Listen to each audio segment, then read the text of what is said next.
everyone, my name is Muskan. I am a legal intern at Lexington and Company. So today's topic of discussion is analysis of case and Nagendra Rao versus Andhra Pradesh. So let's proceed with our case. Earlier, the duties of the state were mostly maintaining law and order. With increasing influence of the state in our everyday lives, the normal view of liability of state can't be accepted. The courts previously in crucial the liability of the state for wrongs committed by it have examined broadly the principle of sovereignty. The present case is related to the government's liability towards its sovereign acts and the tortious act of its servant.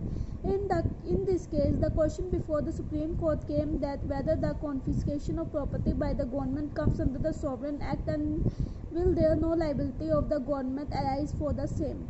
Facts. The plaintiff appellant of this case was Nagendra Rao and Company. He had a business. He used to deal in fertilizers and food grains, and he also had the license for the same. The authorities on 11th August 1975 raided the premises where the plaintiff carried out his business. The police officer and the vigilance cell confiscated various things, which included huge stocks of food grains and fertilizers and also the non-essential items. The police officer submitted a report on 31st August 1975. District Revenue Officer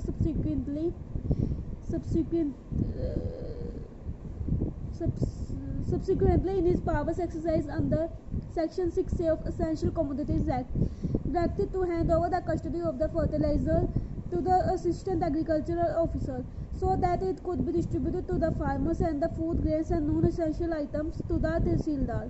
Tehsildar was supposed to dispose the goods immediately and was asked to deposit the earnings for the same to the government treasury. But neither the Tehsildar complied with the order nor the Assistant Agricultural Officer. Plaintiff appellate against these submitted applications on 17th and 21st September before the District Revenue Officer claiming the deterioration of fertilizers since no relevant steps were being taken. He requested to divert the fertilizers to him as no steps were being taken by the government. So he will sell the goods and transfer the amount to the government treasury, but the government did not take any actions to his application. When on 29 June 1976, the District Revenue Officer, in the exercise of his power under Section 6A of Essential Commodities Act, seized the goods of the plaintiff appellant, his license was cancelled as well. The District Revenue Officer stated that though the plaintiff appellant's fertilizer account is irregular, that is, he is not always a defaulter of black marketing, adulteration, or promoting the products for higher price than the usual price, so few a part of fertilizer be seized, and the last can be again given back to plaintiff appellant. The plaintiff appellant against the above order appealed in the District Concession Court, in which the court asked the goods to be returned to the plaintiff appellant. When the plaintiff appellant lodged a complaint to the Chief Minister, Revenue Minister, Agriculture Minister and the other authorities, then on the March 1977, the Assistant Agriculture Officer sent a notice with intention to return the confiscated goods. After finally receiving the goods, the plaintiff observed that the goods were of less quantity and bad quality. Then finally the plaintiff filed a suit before the District Concession Court claiming to get back the amount equivalent to be confiscated the goods.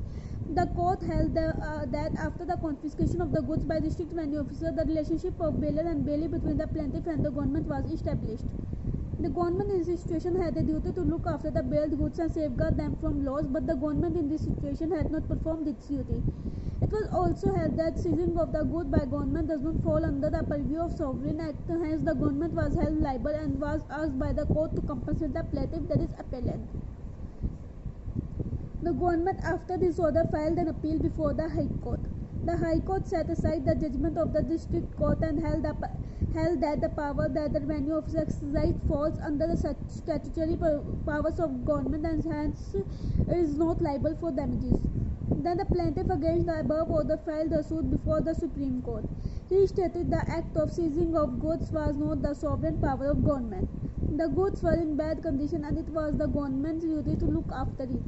Issues raised: whether the goods seized in the exercise of the sovereign power gives the government immunity from loss or damage suffered to the owner, whether the seizure of a part of goods immunizes the state from any claim of loss or injury suffered by the owner that were directed to be returned. Arguments: plaintiff said that confiscation of his goods by the government does not comes under the purview of sovereign act of government.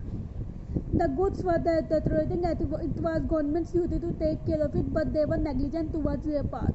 The government was liable for the damages suffered by him, thus he is entitled to receive damages for the loss from the government.